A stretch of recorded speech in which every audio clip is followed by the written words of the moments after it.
I was 5 years old the first time I realized my father didn't love me. It was a Sunday afternoon. My brother David had just scored a goal at his soccer game, and my father scooped him up in his arms, spinning him around, laughing with this pure, unfiltered joy that I had never seen before. I ran toward them, arms open, certain that there was room for me too. "Daddy, Daddy, pick me up too." He set David down.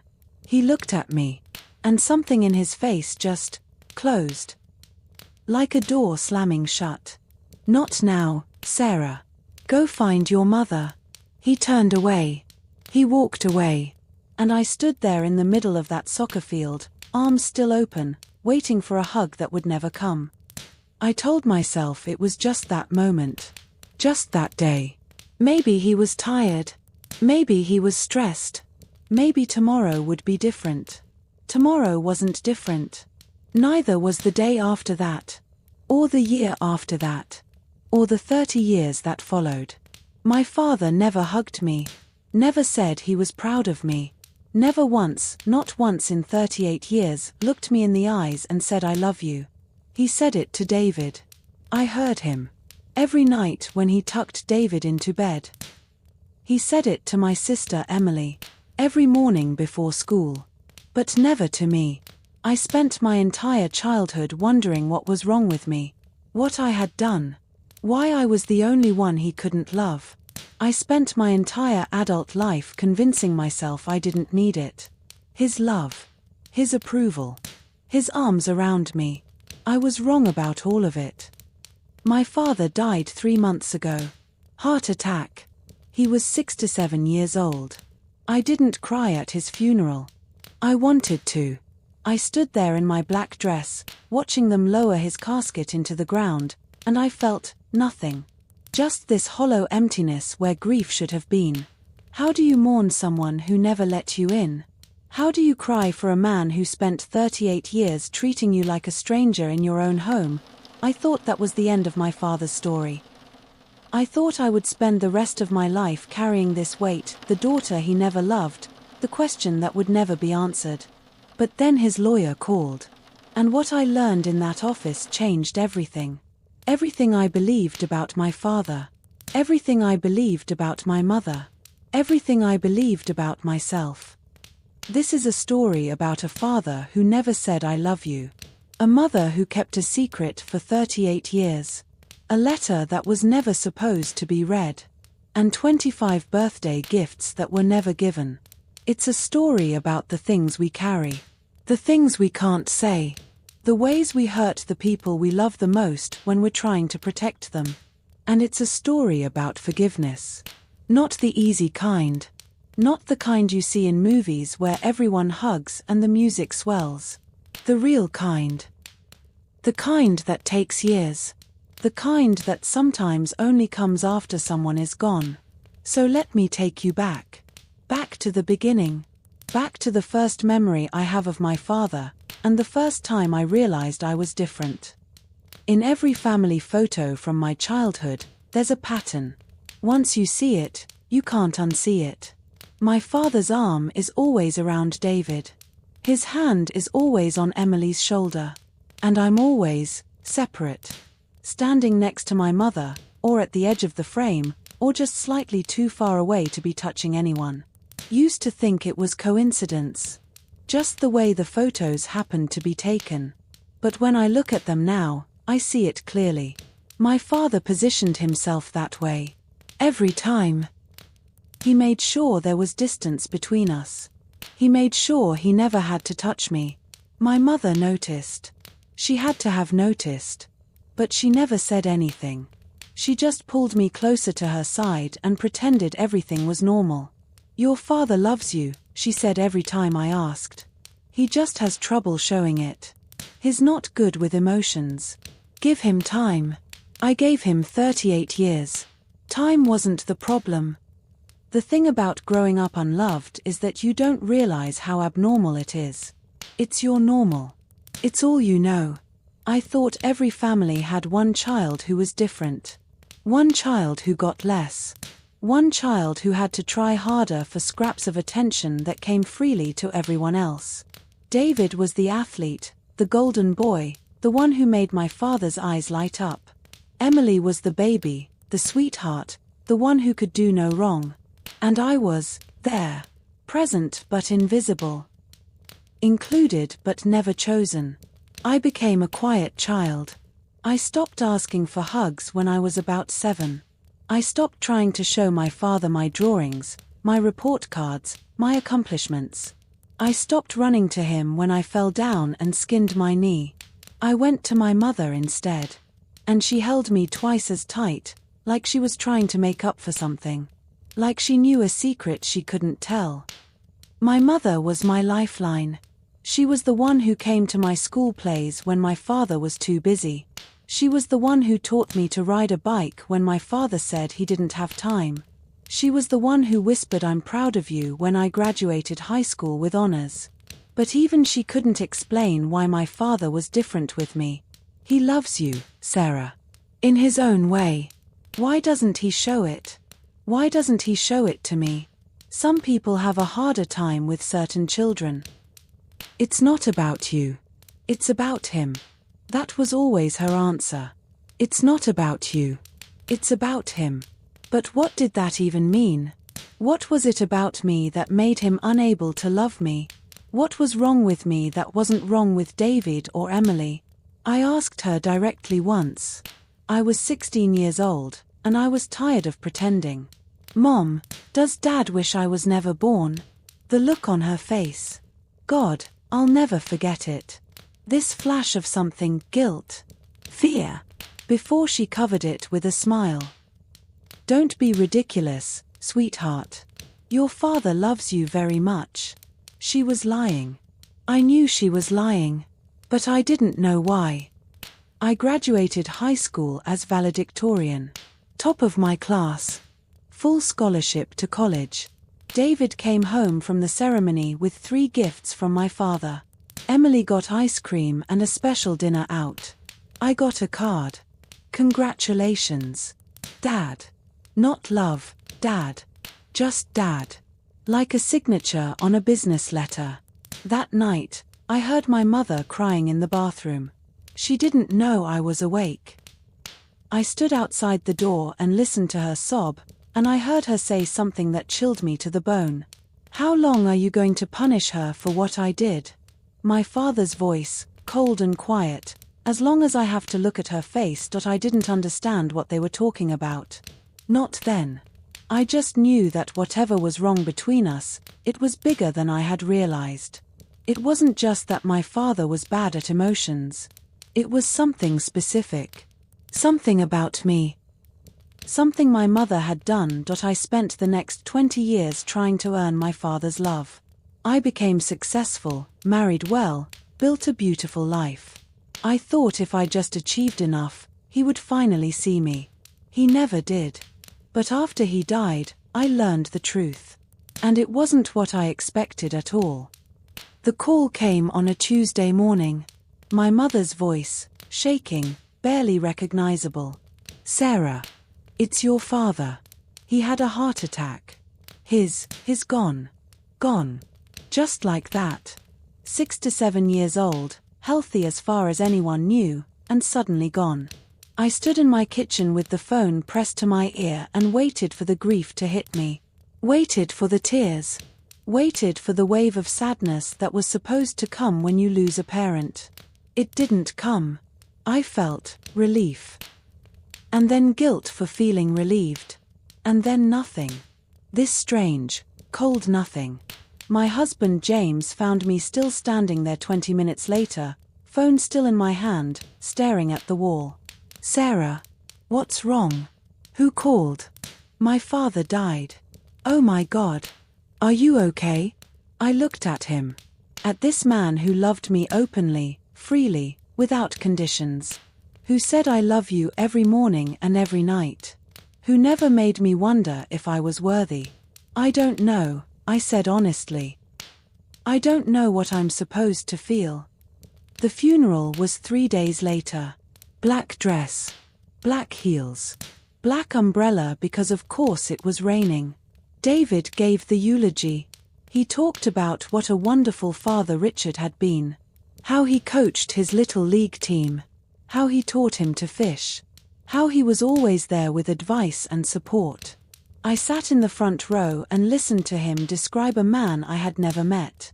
Dad always said he was proudest of his children, David said, his voice breaking. He loved us unconditionally. We were his whole world. Emily was crying. My mother was crying. I was just sitting there, hands folded in my lap, face carefully neutral, because I couldn't cry for a man who never loved me, and I couldn't fake grief I didn't feel, and I couldn't explain to anyone why I was so empty.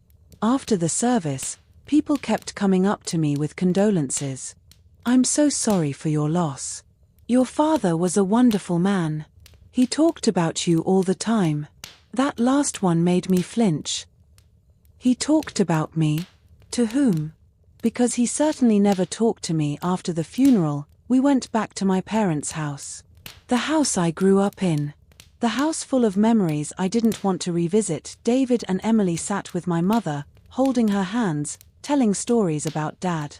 I stood by the window, watching the rain streak down the glass, feeling like an outsider at my own father's memorial.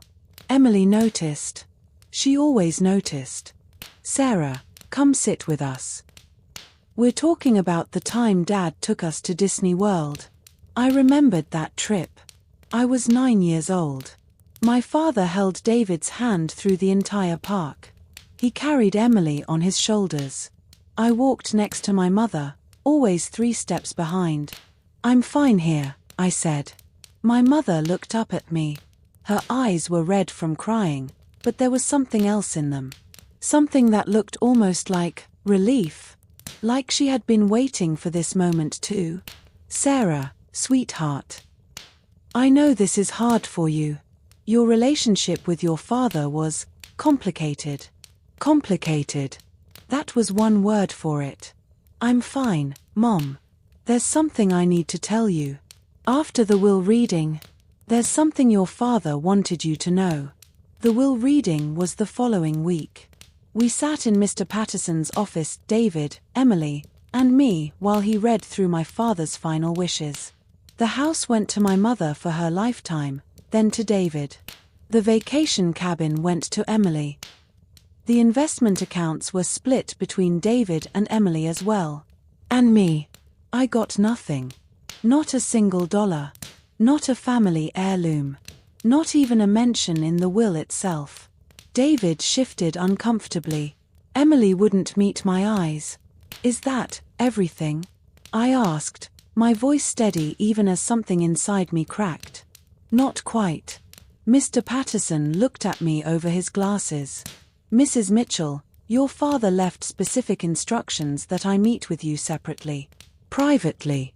David looked up. What? Why? What did Dad leave her that he couldn't put in the will?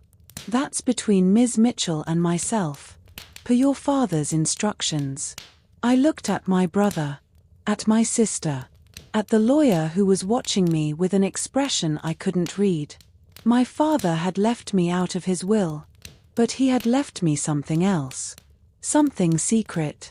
Something he didn't want David and Emily to know about. I asked David and Emily to give me a moment alone with the lawyer. They didn't want to leave. I could see the curiosity burning in them. What did Dad leave Sarah? Why the secrecy? But they left. And when the door closed behind them, Mr. Patterson reached into his desk drawer and pulled out an envelope. It was old. Yellowed at the edges. My father's handwriting on the front, for Sarah. After I'm gone. He gave me this 15 years ago, Mr. Patterson said. With strict instructions not to open it. Not to show it to anyone. Just to give it to you after his death. 15 years. He had been carrying this secret for 15 years. Longer than that, probably. Do you know what's inside? No. But he made me promise to give you privacy when you read it. He said you would need time. I took the envelope. It was heavier than I expected. There was more than just a letter inside. I'll leave you alone, Mr. Patterson said, standing. "Take as long as you need. I'll be in the waiting room." And then I was alone, with a letter from a father who never loved me. About to learn WHYM. My hands were shaking as I opened the envelope. After 38 years of silence, my father was finally going to explain. And I was terrified of what he might say. I pulled out the letter. Several pages, handwritten in his careful script. And behind the letter, a photograph. I set the photo aside and started to read. "My dearest Sarah, if you're reading this, I'm gone. And I've left this world without ever telling you the truth. Without ever explaining why I couldn't be the father you deserved. Without ever saying the words I should have said 1,000 times. I need you to understand something before you read any further. I loved you. I loved you from the moment I first held you. I loved you every single day of your life. And not being able to show you that love is the greatest regret I will carry to my grave." I stopped. Read those lines again. I loved you. He loved me. My father, who never touched me. Who never looked me in the eyes. Who never once said these words out loud. He was telling me now, from beyond the grave, that he loved me. I didn't believe it. Not yet. But I kept reading. "When you were 2 years old, I found out something that destroyed my world. I found out that you were not my biological daughter. Your mother had an affair. A brief one," she says. "A moment of weakness during a difficult time in our marriage. By the time she realized she was pregnant with you, it was too late. She couldn't be sure whose child you were. She convinced herself you were mine. She convinced me you were mine. But you looked different from David. Different from Emily. Different from me. And when you were 2, I had a DNA test done without telling anyone. The results confirmed what I had suspected. You were not my child." I stopped reading. The words blurred as tears filled my eyes. Not his child. I was not his child. The distance. The coldness. The way he flinched when I tried to touch him. The way he couldn't look me in the eyes. It wasn't about me. It was never about me. It was about what my mother had done. And I was the living reminder of it. I forced myself to keep reading. I needed to understand all of it. I should have left. Part of me wanted to. But I couldn't leave David, and I couldn't break up our family, and though I couldn't admit it then, I couldn't leave you either. So I stayed. But something in me was broken. Every time I looked at you, I saw the betrayal.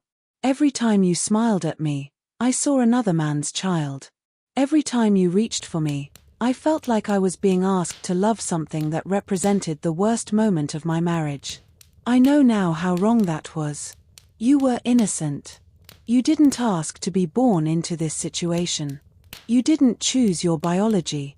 You were just a child who wanted her father's love. And I failed you. For 38 years, I failed you.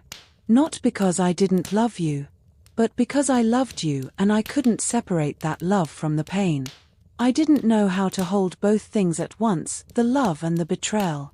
So I held nothing. I gave you nothing.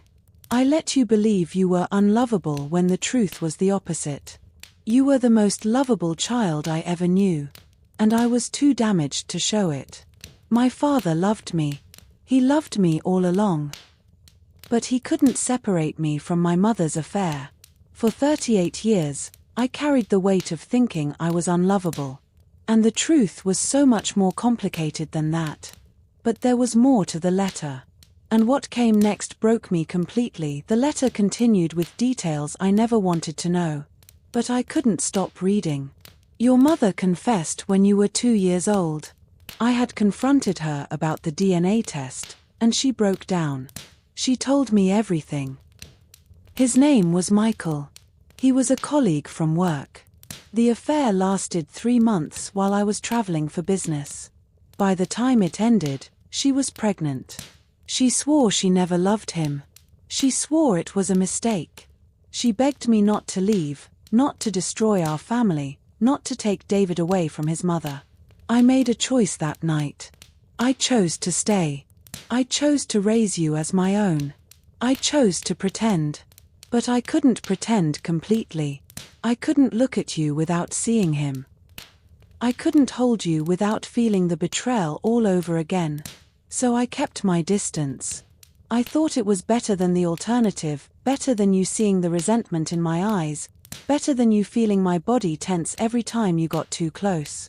I was wrong. Distance is not better than honesty. Coldness is not better than complicated love. I should have worked through my pain. I should have gotten help. Instead, I made you pay for something that was never your fault. I set the letter down and stared at the wall. All those years. All those memories. Every moment of rejection, every cold shoulder, every turned back. It wasn't because I was unlovable. It wasn't because of anything I did. It was because my mother cheated, and my father couldn't forgive. And I was caught in the middle. The innocent casualty of their failed marriage. I thought about the memories differently now. My father watching David and Emily with such joy, then turning cold when he saw me. Was he trying to protect me from his anger? Or was he punishing me without meaning to? I thought about my mother's constant reassurance. He loves you in his own way. She knew. She knew exactly why he couldn't love me, and she couldn't tell me without admitting what she had done. They both failed me. In different ways, for different reasons, but they both failed me. And I had spent 38 years thinking I was the problem. I want to be clear about something. I was angry. Reading that letter, learning the truth, I was furious. At my father for punishing me for something I didn't do. At my mother for letting me believe I was defective. At both of them for building their marriage on a secret that destroyed me. But the letter wasn't finished. And what came next shifted something inside me. I thought about telling you many times. Every birthday, every graduation, every milestone, I thought about sitting you down and explaining. But what would I have said?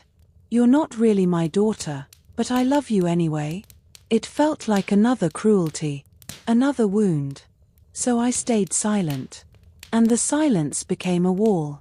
And the wall became a prison. For both of us. But I need you to know what I couldn't say out loud. I need you to know what I did instead of saying I love you. Because I did love you, Sarah. I loved you more than I knew how to handle. And that love came out in ways you probably never noticed. Every year on your birthday, I bought you a gift. The perfect gift. Something I saw that reminded me of you, something I knew you would love. And every year, I wrapped it. I wrote a card. And then I couldn't give it to you. Because giving it to you meant acknowledging the relationship. Meant acting like a real father. Meant being vulnerable in a way I couldn't manage, so I kept them. Every single one. 25 birthday gifts, from your 13th birthday to your 37th. They're in a storage unit across town. The key is in this envelope. I want you to have them now. Not as a substitute for the years I lost with you. Not as an apology, because no gift could ever be enough to apologize for what I did. But as proof. Proof that I thought about you. That I saw you. That even when I couldn't show it, I loved you enough to choose a gift every single year for 25 years. I was a coward, Sarah. I was broken and I was hurting and I took it out on the wrong person. You deserved so much better than what I gave you. You deserved a father who told you every day that you were loved. I reached into the envelope and found the key. A small brass key with a tag attached. An address. A storage unit number. 25 birthday gifts. From age 13 to age 37. Every single year. He had been buying me gifts for 25 years. Choosing them. Wrapping them. Writing cards. And then putting them in a storage unit because he couldn't bring himself to hand them to me. Because handing them to me would mean being my father. And he couldn't be my father while he was still punishing me for something I didn't do. I didn't know what to feel. Gratitude that he had thought of me. Rage that he had never given me these gifts. Grief for all the birthdays that had passed without a single acknowledgement. I felt all of it. At once. This tidal wave of everything I had been holding back for 38 years. And finally, I cried. I cried for the little girl who spent her childhood thinking she was unlovable. I cried for the teenager who stopped trying to earn her father's approval. I cried for the woman who built walls around her heart to protect herself from rejection. I cried for my father too, for the man who was so wounded by betrayal that he couldn't see past it, who spent 38 years punishing himself as much as he punished me, who died with all these words trapped inside him, words that might have changed everything if he had only said them out loud. I cried for my mother, for the secret she carried, for the guilt she must have felt watching her husband reject her daughter year after year, for the impossible position she had put herself in with one terrible choice. I cried until I had nothing left, until the lawyer knocked gently on the door and asked if I was okay. I wasn't okay. I hadn't been okay for 38 years. But for the first time, I understood why. I left the lawyer's office with the letter, the key, and the address of a storage unit I had never known existed. I didn't tell David or Emily. They were waiting in the lobby, full of questions, but I walked past them without speaking. I couldn't explain. Not yet. Maybe not ever. This was between me and my father. The first real connection we had ever had, and he had to die for it to happen. I sat in my car for a long time, staring at the address. Part of me didn't want to go. Part of me was afraid of what I would find. What if the storage unit was empty? What if the gifts were just junk, meaningless tokens he had grabbed without thought? What if I opened those boxes and discovered that even his love was half-hearted? But I had to know. After 38 years of not knowing, I had to see for myself. I started the car and drove to the address on the tag. The storage facility was on the outskirts of town. A maze of identical orange doors stretching across a gravel lot. Unit 247. I found it at the end of a long row. The key fit perfectly. The lock clicked open. I took a deep breath and lifted the door. And there they were. 25 boxes. Neatly stacked. Each one wrapped in birthday paper, different colors, different patterns, carefully chosen year after year. And on each box, a small tag with a number. All the way up to 37. He had kept them. All of them. For 25 years. I stepped into the storage unit and stared at the evidence of my father's silent love. 2.5 decades of gifts he couldn't give me. Proof that he had thought of me every single birthday while I sat at home wondering why he didn't care. He cared. He just didn't know how to show it. I started with the first one. Box number 13. My 13th birthday. I remembered that birthday. My mother had made a cake. David and Emily had given me cards. My father had worked late. I had gone to bed thinking he forgot. He didn't forget. Inside the wrapping paper was a jewelry box. Inside the jewelry box was a delicate silver necklace with a small heart pendant. And a card. Happy 13th birthday, Sarah. I saw this and thought of you. You're becoming such a beautiful young woman. Dad, I held the necklace in my shaking hands. He had picked this out for me. He had written this card. And then he had put it in a box instead of giving it to me, because he couldn't separate me from his pain. I opened the next box. And the next. And the next. Each one held a carefully chosen gift. Each one had a handwritten card. Year after year after year. By the time I reached box 25, my 25th birthday, I was surrounded by a sea of gifts and wrapping paper. Books he knew I would love. Jewelry that matched my style perfectly. A camera when I was 18 and talked about wanting to be a photographer. A leather journal when I was 21 and started writing poetry. He had paid attention. All those years I thought he didn't see me, he was watching. listening, noticing what I loved. And the cards. God, the cards. I'm proud of you, Sarah. You're going to do amazing things. I wish I could tell you this in person. Happy birthday to my beautiful daughter. I love you, Dad. He wrote I love you in every single card. The words he could never say out loud, he wrote 25 times and sealed in boxes I was never meant to open until he was gone. I sat in that storage unit for hours, reading every card, holding every gift, mourning the relationship we could have had if he had just given these to me. 25 years of secret birthday gifts. 25 cards saying I love you. My father loved me. He loved me the whole time. But there was still one more thing I had to do. One more person I had to confront. My mother. I drove to my mother's house with one of the gift boxes in the passenger seat. Evidence. Proof of the secret she had kept from me for 38 years. She opened the door with a tired smile. She looked older than I had ever seen her, smaller somehow, like grief was shrinking her. Sarah, I'm so glad you came. I've been wanting to talk to you about what your father left. I held up the box. You knew, I said. You knew the whole time why he couldn't love me. And you never told me. Her face went white. She grabbed the doorframe for support. Sarah. 38 years, Mom. I spent 38 years thinking I was broken. Thinking I was unlovable. Thinking there was something fundamentally wrong with me. And you knew. Let me explain. Did you know about the gifts? Did you know he was buying me birthday presents every year and hiding them in a storage unit instead of giving them to me? She shook her head. No. I didn't know about the gifts.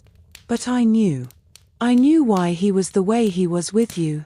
Because I'm not his daughter. She flinched, closed her eyes, and nodded. We sat in her living room.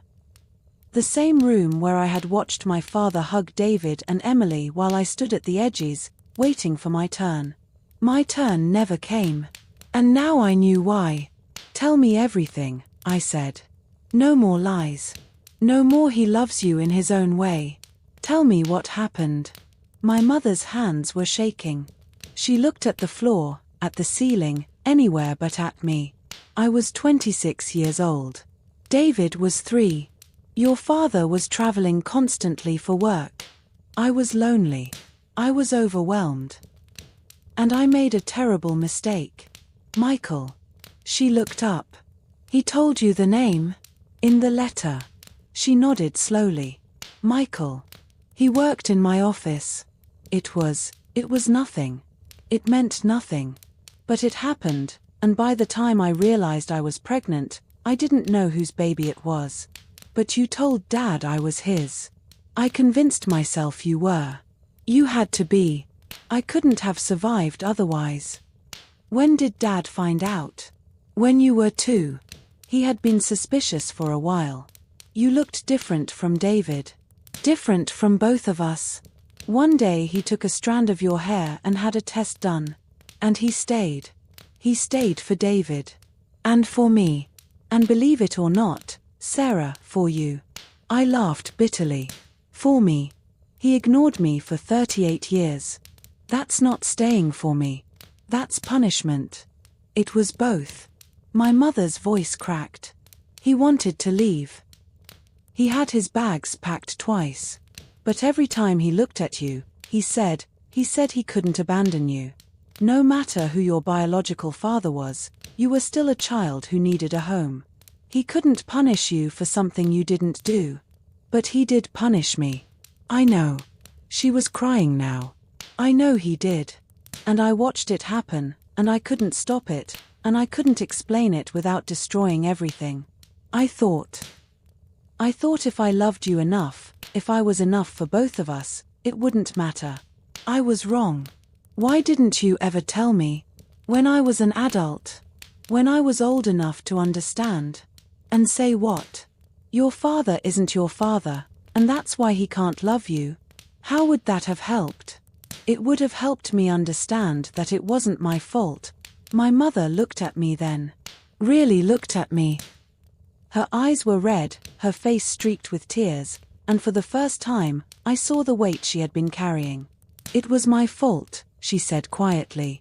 "Everything that happened to you, the coldness, the distance, the years of feeling unloved, it was all my fault.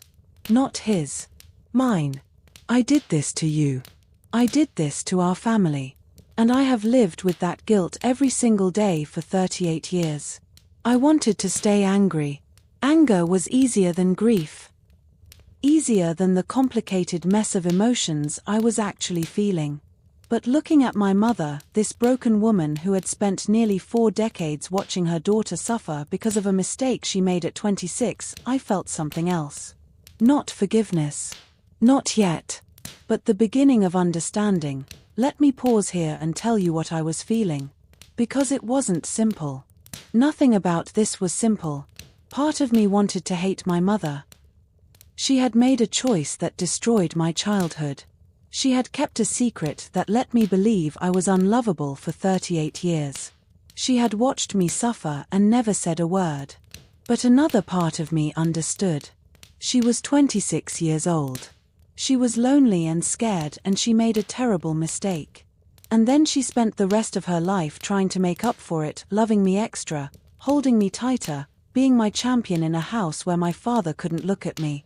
She wasn't innocent. But she wasn't a monster either. And my father, the man I had spent my whole life thinking didn't love me, he was somewhere in between too. He stayed when he could have left. He provided for me. He watched over me from a distance. He bought me gifts he couldn't give me and wrote "I love you" in cards I never saw. He was broken. She was guilty. And I was caught in the middle. I sat next to my mother on the couch.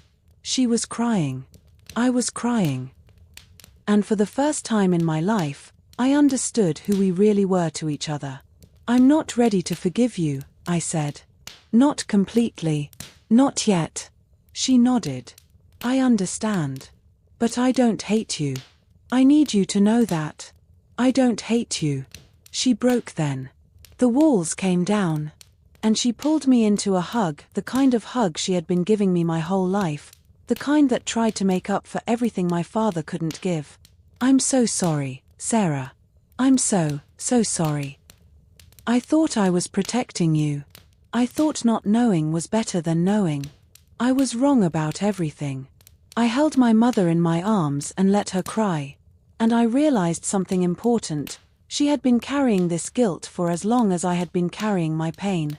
We were both broken by the same secret.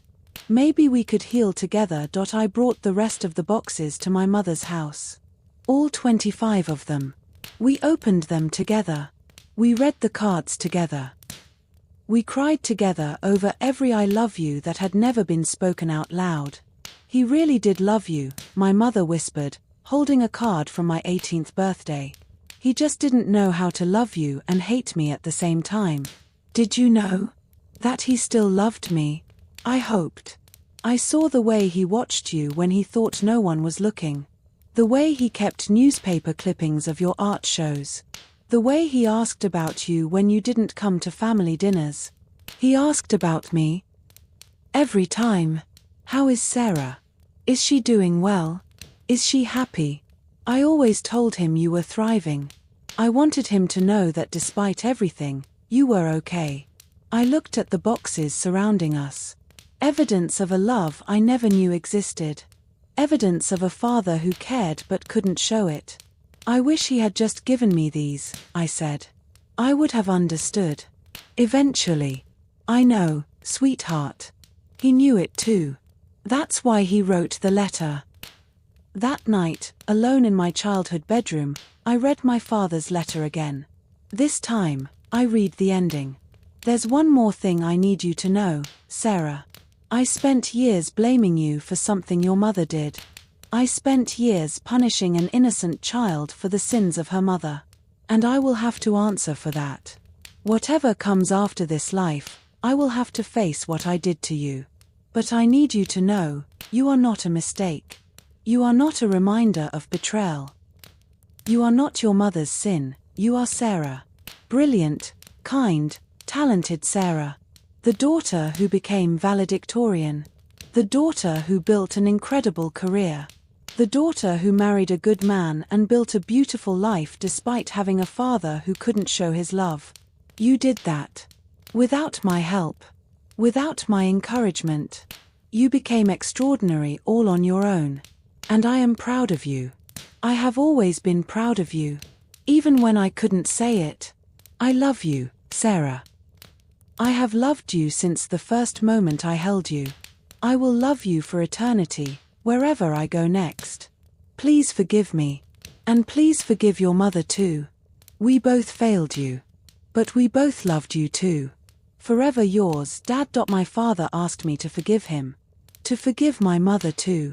For 38 years, I had been waiting for his love. Now I had it. In boxes and cards and handwritten words from beyond the grave. The question was, could I forgive? I told James everything. Every word of the letter. Every gift in the storage unit. Every secret my mother had finally confessed. He held me while I cried. He didn't try to fix it or explain it away. He just let me feel it, all of it, while he kept his arms around me. What are you going to do? He asked finally. I don't know. Part of me wants to be angry forever. He had 38 years to fix this and he never did. He waited until he was dead to tell me he loved me. That's valid. But part of me. I looked at the boxes stacked in our living room. He did love me. This is proof. Every single birthday for 25 years, he thought about me. He just couldn't get past his pain long enough to show it. That's valid too. I looked at my husband. This man who had never once made me doubt his love. Who said I love you like it was easy, because for him it was. How do you do it? I asked. How do you love so openly? I had a father who showed me how. He said simply. You didn't. And that's not your fault, Sarah. None of this is your fault. I started seeing a therapist. For the first time in my life, I talked about my father openly. About the little girl who spent her childhood feeling invisible. About the teenager who stopped trying. About the woman who built walls so thick that even her husband sometimes couldn't get through. The wound isn't going to heal overnight, my therapist said. 38 years of believing you were unlovable. That doesn't disappear because you read a letter. Then how do I fix it? You don't fix it. You work through it. You grieve what you lost. You process the anger. And eventually, you find a way to integrate this new information into your understanding of yourself. And my father? Do I forgive him? Forgiveness isn't about saying what he did was okay. It's about releasing the hold his actions have on you. You can acknowledge that he loved you and also acknowledge that he hurt you. Both things are true. Both things were true. He loved me. He hurt me. He loved me and hurt me at the same time, for 38 years. I was going to be processing this for a long time. I told David and Emily. They deserved to know, even if the truth changed everything. David read the letter in silence. His face went through a dozen emotions: confusion, shock, anger, grief. When he finished, he looked at me with tears in his eyes. I didn't know. Sarah, I swear I didn't know why he treated you differently. I know you didn't. All those years, I just thought Dad was harder on you because you were the sensitive one. I never imagined. Emily was crying too. Mom had an affair. You're not really our sister. I'm your sister, I said firmly. Biology doesn't change that. I've been your sister for 38 years and I will be your sister until I die. She nodded, but I could see her world reshaping itself. The father she idolized. The mother she trusted. The family she thought she knew.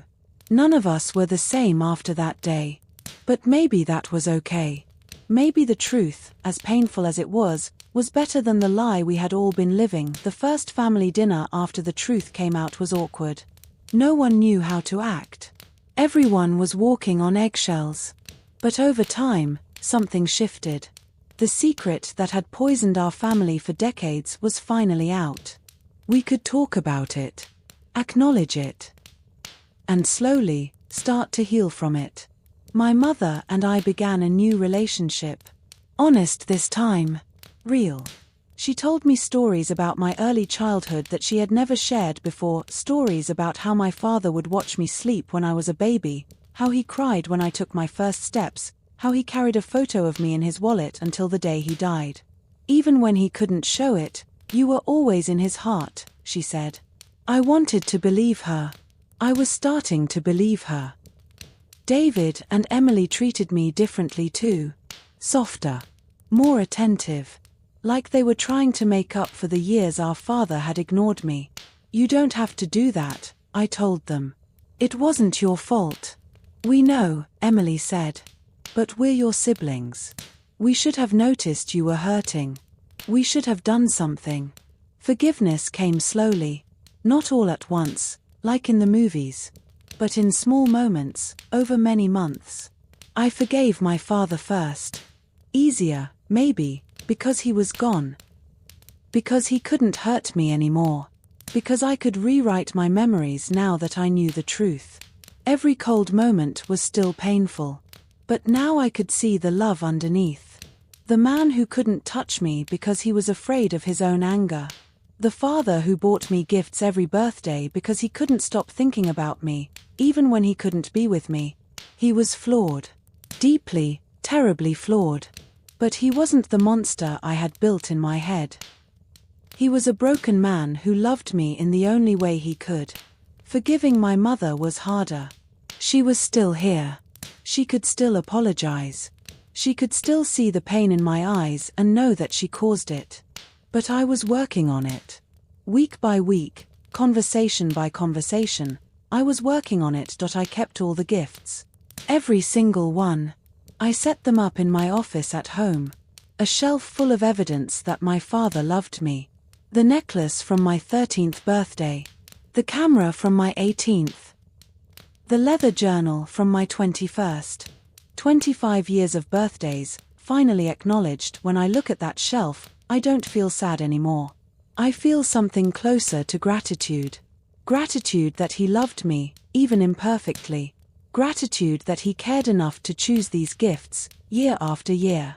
Gratitude that he finally found a way to tell me the truth, even if it took his death to do it. I wear the heart necklace sometimes. The one from my 13th birthday. And I imagine the man who picked it out, my father, walking into a jewelry store, thinking of his daughter, wanting to give her something beautiful. He loved me. He just didn't know how to show it. That's not the same as not loving me at all. I visit my father's grave every month now. I bring flowers. I talk to him. I got your letter, Dad. I found the gifts. I know everything now. The headstone doesn't answer. But I like to think he can hear me. I understand why you did what you did. I don't agree with it. I wish you had made different choices. But I understand. I run my hand over the cold stone. Richard Mitchell. Beloved husband, father, grandfather. I forgive you, Dad. It took me a while, but I forgive you.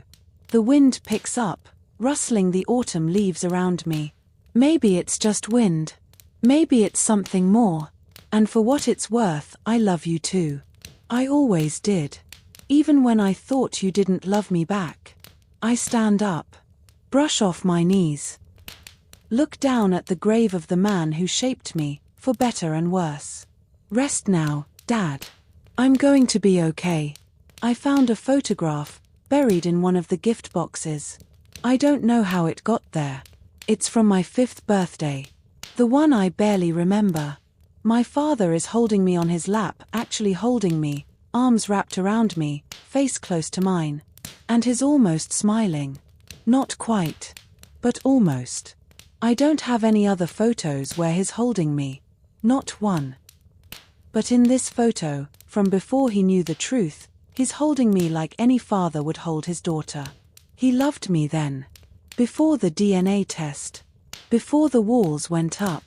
And according to his letter, he loved me after too. He just couldn't show it. I keep this photo on my nightstand. It's the only image I have of what we could have been.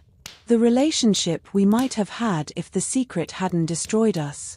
It's not enough. It will never be enough. But it's something. I've told you my story, the story of a father who never said I love you and the letter that explained why. And now I want to tell you what I learned from it. Because maybe you're watching this and you recognize something. Maybe you had a parent who couldn't love you openly. Maybe you're the parent who can't. First, it's never too late to say the words. My father waited until he was dead. He waited until a lawyer had to hand me an envelope. He waited 38 years, and by then, all we had was paper and ink. If you love someone, tell them. Today. Right now. Don't wait until you're gone. Don't leave letters to be read at funerals. Say it while you're alive, while they can hear it, while you can see their face when you do. The words I love you take 2 seconds to say. My father's silence took 38 years to explain. Second, you are not unlovable. If you grew up like I did, feeling invisible, feeling like you had to earn affection, feeling like there was something fundamentally wrong with you, hear me now. You are not unlovable.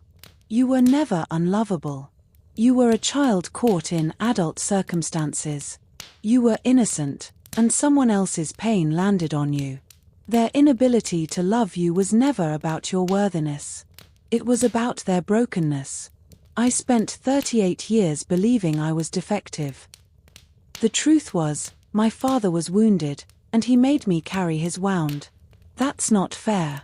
It will never be fair. But it's also not your fault. Whatever happened in your childhood, whatever cold shoulders you received, whatever love was withheld, it was never about your worthiness. It was always about their limitations. You deserve love. Open, free, unconditional love. And if you didn't get it as a child, you can still find it now. As an adult. With friends who choose you. With partners who see you. With family you build yourself. Third, forgiveness is a journey, not a destination. I didn't wake up one morning and decide to forgive my father. It happened slowly, over months, over conversations with my therapist and my mother and myself. Some days I'm at peace with what happened.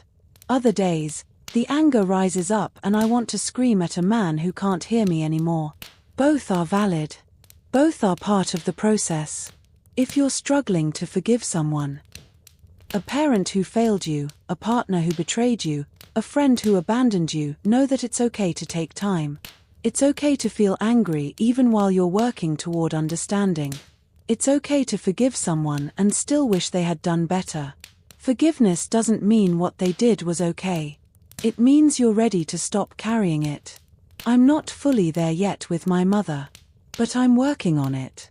And the work itself is healing. Why father never said I love you. Not once in 38 years.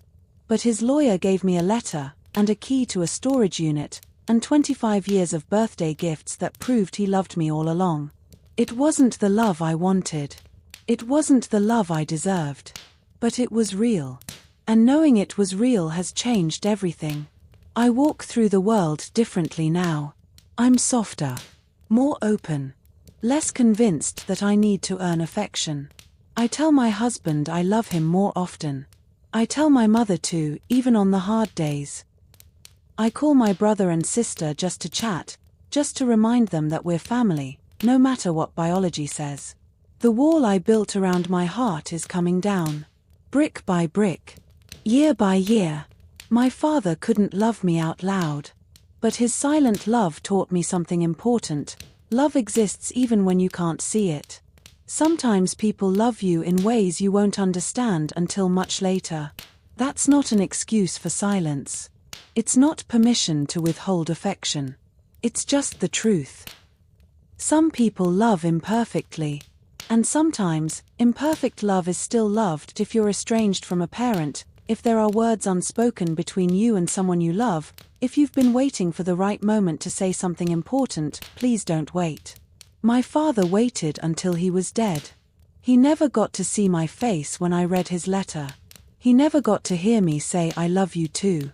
We lost 38 years to silence. 38 years of hugs that didn't happen. 38 years of I'm proud of you that was never spoken. Don't let that be your story. Say the words. Make the call. Write the letter, but actually send it. Bridge the gap while you still can.